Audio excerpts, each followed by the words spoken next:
नमस्कार, स्वागत है आपका मध्य प्रदेश पर्यटन द्वारा सुयोजित आज के अविस्मरणीय शो में। आपसे विनती है कि अपने मोबाइल्स को ऑफ कर दे ताकि इस शो का आप पूरा आनंद ले सके। आज पचमढ़ी के इतिहास, रहस्य, वनस्पति, जीव जंतुओं और समृद्ध विरासत की कहानी सुनेंगे आप। प्रकाश, ध्वनि और चित्रों के समागम से इस कहानी की सूत्रधार है सतपुड़ा, वो विशाल पर्वत श्रृंखला जिसके बीचों बीच बसी है सतपुड़ा की रानी पचमढ़ी। तो शुरू करते हैं पचमढ़ी की कहानी, सतपुड़ा की सुहानी। मैं हूँ सतपुड़ा। 160 करोड़ सालों से मैं अडिग खड़ा हूँ, समय के बदलते चेहरे का एक खामोश गवाह। ऋतु, भूगोल, सभ्यता, संस्कृति सब कुछ बदला है मेरी ही आंखों के सामने, और आज इसी बदलाव की कहानी मैं आपको सुनाऊंगा। 7 पहाड़ों का समागम हुआ सतपुड़ा, मध्य भारत की सबसे ऊंची पर्वत श्रृंखला।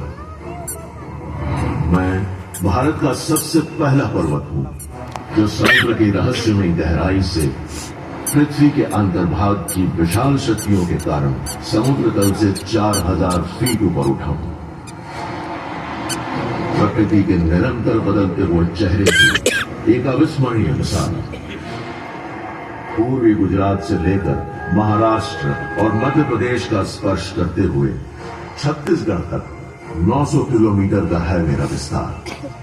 मेरी गोद में नर्मदा और ताप्ती नदियां अपनी ही धुन में गुनगुनाती हुई बहती हैं। हिमालय से भी प्राचीन हूं मैं। इन करोड़ों साल में हुए कुछ विशेष अतुलनीय घटनाओं और कहानियों को मैंने चुना है, जिनसे आज मैं आपका परिचय करवाऊंगा। मुझे इस बात पर गर्व है कि प्रख्यात लेखक पंडित भवानी प्रसाद मिश्र को मेरी सुंदरता ने इस तरह प्रभावित किया कि उन्होंने मुझे अपनी कविता का किरदार बनाया। लाख पंछी, 100 हिरनदल, चांद के कितने किरण, झूमते बन फूल फलियां, खिल रही अज्ञात कलियां, सतपुड़ा के घने जंगल, लताओं के बने जंगल, और पूर्व से पश्चिम तक इन घने जंगलों के विस्तार के लगभग मध्य में स्थित है मेरी रानी। वो रानी जिन पर भगवान शिव की है कृपा दृष्टि अपार, जो एक अंश है हमारे महाग्रंथ महाभारत की कहानी का, जिनकी प्रजा में है वो जनजातियां जिनका एक अटूट और निस्वार्थ बंधन है उनसे। वो रानी जिनका श्रृंगार जल, थल और वायु के समागम से होता है। सतपुड़ा की रानी, मेरी रानी पचमढ़ी। स्वर्ग सी खूबसूरत पचमढ़ी का संरक्षण सिर्फ मैं ही नहीं करता हूं, इस माटी पर स्वयं भगवान महादेव का आशीर्वाद है। इसलिए यहाँ की अधिकांश आध्यात्मिक कहानियां उन्हीं से जुड़ी हैं। तो ठहरिए, एक क्षण के लिए मैं समय को यहां रोकता हूं और एक सवाल पूछता हूं, क्या पचमढ़ी हमेशा से ऐसी ही थी? अचंभित हो जाओगे जब जानोगे ये बात। ऐसी मान्यता है कि हजारों साल पहले यहाँ एक विशाल सरोवर था जिस पर राज करता था एक भयंकर और विशालकाय सांप, जिसके विष ने इस जल को ऐसा बना दिया कि इसके स्पर्श से ही लोगों की जान चली जाती थी।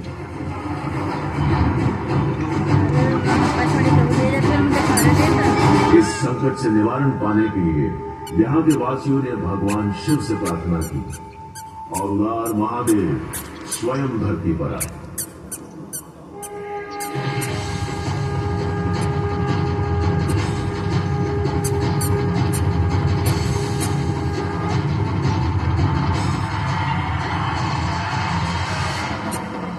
और फिर अपने रौद्र रूप में उन्होंने सांप पर अपने त्रिशूल से वार किया।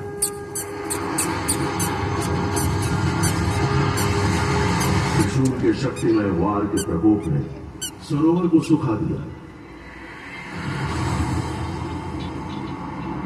और महादेव के आशीर्वाद और प्रकृति की शिल्पकारिता के चमत्कार से यहाँ की खाली जगह ने हांडी का आकार ले लिया। पचमढ़ी वन क्षेत्र के अंदर इस स्थान का नाम पड़ा हांडी खो, जिसके चारों तरफ 300 फीट की चट्टानें हैं और आज भी अपनी आश्चर्यजनक प्राकृतिक सुंदरता के लिए प्रसिद्ध है। सांप से मुक्ति पाकर धीरे धीरे इस वीराने में जीवन के आसार नजर आने लगे। विभिन्न प्रकार के वनस्पति और जीवों का जन्म हुआ और पचमढ़ी का सृजन हुआ। इसी पचमढ़ी में ही स्थित है महादेव गुफा, जिसकी सिलवटों में बसी है भगवान शिव की एक और कथा। पूर्व काल में भस्मासुर नाम का एक असुर हुआ करता था। समस्त विश्व पर राज करने की अभिलाषा होने के कारण उसने भगवान शिव की कठोर तपस्या की। भगवान शिव से उसे वरदान मिला कि वो जिस पर भी हाथ रखेगा वो भस्म हो जाएगा। एक शक्ति का दुरुपयोग करते हुए भस्मासुर ने त्राही त्राही मचा दी और फिर अहंकार से चूर भगवान शिव को ही भस्म करना चाहा। भस्मासुर को रोकने के लिए भगवान विष्णु ने महादेव गुफा में एक खेल रचा। अभिमानी असुर का ध्यान भटकाने के लिए भगवान विष्णु मोहिनी के रूप में प्रकट हुए। मोहिनी ने भस्मासुर को नृत्य करते हुए अपने मोह जाल में ऐसा फंसाया कि उसने स्वयं ही अपने सर पर हाथ रख दिया और जलकर भस्म हो गया।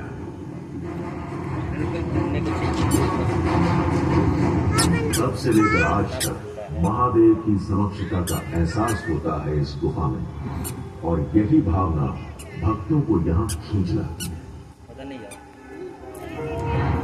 अब एक और राज की बात बताता हूं। शिवजी का एक ऐसा आवाज बसा है मेरी ही रानी की वादियों में, जो उनके मनपसंद धामों में से एक है जटाशंकर। प्रकृति की एक अद्भुत संरचना है जहां शिलाखंड के जादुई रूप से पहाड़ों और चट्टानों के बीच बरगद के पेड़ों की झूल की शाखाएं देखकर लगता है कि शिवजी ने अपनी विशालकाय जटाएं फैला रखी हैं। इन्हीं कारणों से इस स्थान का नाम पड़ा जटाशंकर। यहाँ की गुफा में अनेक स्टैलेग्माइट्स हैं जो प्राकृतिक रूप से निर्मित लिंगम के रूप में यहाँ आए अनगिनत भक्तों द्वारा पूजे जाते हैं। पचमढ़ी के अनमोल रत्नों में से एक और है पांडव केव्स, जिसका रिश्ता जुड़ा है 5 शूरवीर पांडवों से। पांडवों ने अपने वनवास के 13वें वर्ष में इस क्षेत्र के जंगलों में निवास किया। सुरक्षित निवास बनाने के लिए उन्होंने गुफाओं का निर्माण किया। इस प्रकार नाम पड़ा पचमढ़ी, यानी 5 गुफाएं। समय के साथ साथ यहाँ बसी ऐसी ही गुफाओं में अनेक प्रकार की जनजातियां आकर बसने लगी। इन जनजातीय समुदायों की मौखिक कथाओं और परंपरा का चित्रण दिखता है उनके द्वारा बनाए गए शैल चित्रों में, जो आज भी यहाँ की गुफाओं में पाए जाते हैं। शैल चित्रों की परंपरा मध्य पाषाण लगभग 10,000 से 5,000 ईसा पूर्व से लेकर ऐतिहासिक काल से मध्य युग यानी ईसा पूर्व 6वीं शताब्दी से 15-16वीं शताब्दी तक प्रचलित रही। अब तलवारों और ढालों से लैस घुड़सवार शिकारियों के चित्र ये बताते हैं कि संघर्ष इनके जीवन का एक मुख्य हिस्सा था, जिसका प्रमाण मिलता है आगे जाकर इन जनजातियों का अंग्रेजों के साथ जंग के विषय में। इन जनजातियों में से मुख्य थे गोंड जनजाति, जो मध्य भारत का सबसे बड़ा जनजातीय समुदाय है, और उनके संग यहाँ के स्थानीय जागीरदार कोरकू और अल्पसंख्या में भारिया। रोचक बात यह है कि गोंड और गोंडवाना के बीच एक पुराना रिश्ता है। लाखों साल पहले भूवैज्ञानिक परिवर्तनों से गोंडवाना धरती का जन्म हुआ और मध्य प्रदेश को इस प्राचीन गोंडवाना धरती का महत्वपूर्ण हिस्सा माना गया है, जहाँ इन जनजातियों का वास। गोंड से मिला नाम गोंडवाना। ये वो गोंद थे जिन्होंने मेरी पचमढ़ी पर 12वीं से 17वीं सदी तक शांतिपूर्वक शासन किया। फिर एक वो है जब अंग्रेजों ने कुटिलता के माध्यम से इस देश पर अपना शिकंजा कसना शुरू किया। कई सालों तक पचमढ़ी और उनकी जनजातियां सुरक्षित और सकुशल जीते थे, लेकिन 1857 में जाकर वो समय आया जब अंग्रेज पचमढ़ी तक आखिर पहुंच ही गए। 1857 की क्रांति के कई शूरवीरों में से एक थे तात्या तोपे, जिन्होंने कानपुर, ग्वालियर और झांसी में अंग्रेजों से डटकर मुकाबला किया। विद्रोह का अंत होने के बाद भी तात्या ने गुरिल्ला युद्ध नीति से अंग्रेजों पर हमला किया और जंगलों के राहों से गुजरते हुए वो पचमढ़ी पहुंचे और उनका पीछा करते हुए अंग्रेज। और फिर तात्या को एक ऐसे शूरवीर ने अपने आश्रय में ले लिया जो पचमढ़ी और अंग्रेजों के बीच इस धरती पर पैर जमाए खड़े थे। पचमढ़ी के सबसे पराक्रमी संरक्षक राजा भभूत सिंह, जिनके शौर्य की जय जयकार जंगलों में गूंजती थी, जिनका बस नाम लेते ही हर जनजाति का सीना चौड़ा हो जाता था और आंखों में एक तेज झलकता था। जुलाई 1859 से जनवरी 1860 तक छापामार युद्ध कला से भभूत सिंह और उनके सेनापति होली भाई ने अपनी वीरता से अंग्रेजों की सेनाओं को पचमढ़ी के वनों में घुसने नहीं दिया। सेनापति होली भाई यहाँ के निवासी इस जंगल की आन, बान और शान है। ये जंगल उनका आवास है, उनका संसार है, जहाँ की धरती इनको अन्न, नदियां इनको जल और आसमान इनको आशा की किरण प्रदान करता है। इन जंगलों में अंग्रेजों का साया भी नहीं पड़ना चाहिए। आदेश दीजिए, हमें हमारे भाइयों के लिए क्या करना होगा? हम इन अंग्रेजों को हमारे खुशहाल जंगलों को नष्ट नहीं करने देंगे। सबको इकट्ठा करो, चप्पे चप्पे पे हमारे साथी तैनात होने चाहिए। हम टुकड़ियों में अंग्रेजों पर छापा मारेंगे और उन्हें आगे बढ़ने नहीं देंगे। ये क्रम है मेरा। सतपुरा की रानी को बचाना मेरा कर्म है, धर्म है। खुद से बेहतर जंगल को जानने वाले इन राजा और उनके सैनिकों तक उनकी इजाजत के बिना पहुंचना तो हवा के लिए भी मुमकिन नहीं था। तो फिर अंग्रेज कहां से बदल पाते होंगे? मेरे आंचल में मटकुली, पचमढ़ी, बागड़ा, बोरी के घने जंगलों में घाटियों, गुफाओं के सहारे सतत संघर्ष चलता रहा और आखिर अंग्रेजी सेना को पीछे हटना पड़ा। अब अंग्रेज इस हार से तिलमिला उठे थे। किसी भी तरीके से भभूत सिंह को पकड़ना अब उनका एकमात्र मकसद बन गया था। राजा भभूत सिंह को हमें एक सबक सिखाना पड़ेगा। इन जंगलों पे हमारा कब्जा करना बहुत जरूरी है। बहुत कठिन सर। राजा भभूत सिंह इस गहरे जंगल के विशाल क्षेत्र के चप्पे चप्पे से वाकिफ हैं और यहाँ के निवासियों के मन में राजा भभूत के लिए अद्भुत निष्ठा है। जान दे देंगे पर हार नहीं मानेंगे ये। यानी इसका हल किसी और तरीके से निकालना होगा। अंग्रेजों ने कुटिलता का सहारा दिया और सहयोगी जागीरदारों पर दबाव डाला और उन्होंने राजा के ठिकाने का खुलासा किया और आखिरकार 1860 में राजा भभूत सिंह को बंदी बना दिया गया। आज भी भभूत सिंह की यादें जनजातियों के दिलों में जीवित है और जब जंगलों में तेज हवा चलती है तो ऐसा लगता है मानो साल और सागौन के वृक्ष सर झुकाकर राजा की बहादुरी का इस्तकबाल कर रहे हैं। जनजातियों से लड़ते वक्त पचमढ़ी के सौंदर्य का अंग्रेजों को एहसास तो हुआ था, लेकिन उस समय उनका ध्यान बटा था। 1862 में नागपुर से मटकुली होते हुए अंग्रेज कप्तान फुर्सत यहाँ आए। यहाँ की हरियाली, यहाँ की ठंडी हवा के झोंकों ने उनका दिल जीत लिया और उन्होंने यहाँ एक छावनी बना दी। पचमढ़ी के आबो हवा में एक ऐसा जादू है कि वो मध्य प्रदेश की ग्रीष्मकालीन राजधानी हुआ करती है। इसलिए यहाँ बनाई गई आधिकारिक और निजी रहन सहन की संरचना है। जैसे सबसे पहले बाइसन लॉज, जो 1862 में कैप्टन फॉसेट के निवास के रूप में बनाया गया। और अब ये एक संग्रहालय है जहां पचमढ़ी के वनस्पति और जीव जंतुओं के विषय में खास जानकारी मिलती है। आज भी अंग्रेजों की बनाई गई निशानियां पचमढ़ी को एक अलग ही एहसास दिलाती हैं, जैसे Raj Bhavan, Glenn view, Champak bungalow और क्राइस्ट चर्च। इमारतों की संरचना सुंदर जरूर थी, लेकिन इनकी चमक और बढ़ गई जब देश स्वाधीन हुआ और अंग्रेज पचमढ़ी छोड़ चले गए और मेरी रानी ने चैन की सांस ली।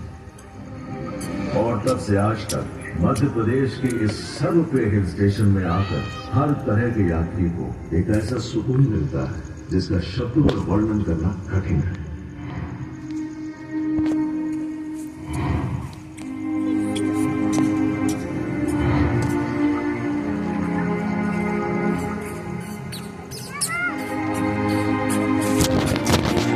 प्रकृति के नजारों में है ध्रुवगढ़, मेरी पर्वत श्रृंखला का सबसे ऊंचा शिखर। ये 1350 मीटर की ऊंचाई पर स्थित है।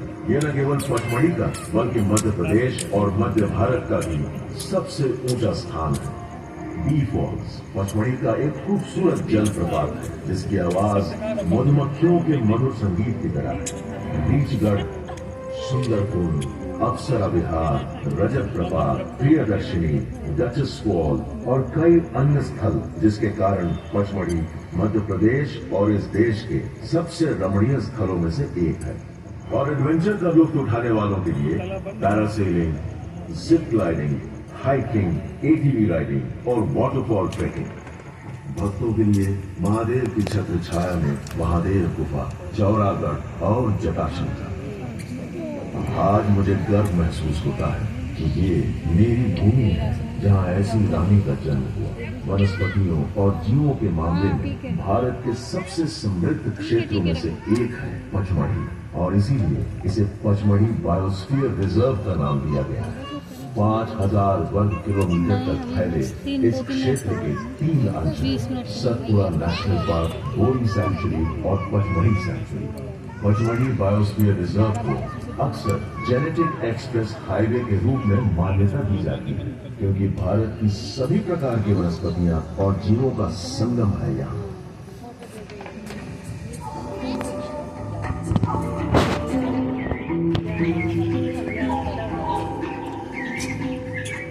यहाँ ऐसी वनस्पति और जीव जंतु मिलते हैं जो कहीं और नहीं पाए जाते। साल और सौगान वृक्षों के ऊपर से 6 मीटर की दूरी तक छलांग लगाती हुई इंडियन जायंट स्क्विड और मालाबार विस्पिंग थ्रश यानी मालाबारी कस्तूरा, जिसकी अजब मनुष्य की तरह सीटी पूरे वन में गूंजती है, मानो आपका मनोरंजन कर रही है। पचमढ़ी के घने जंगल चुगलियों के प्रदर्शन के लिए भी एक आदर्श पृष्ठभूमि प्रदान करते हैं। झिलमिलाती रोशनी से ऐसा प्रतीत होता है जैसे जंगल टिमटिमाते सितारों से सजा हुआ। 2009 में पचमढ़ी और इसके आसपास के जंगलों को यूनेस्को द्वारा बायोस्फीयर रिजर्व के रूप में नामित किया गया था।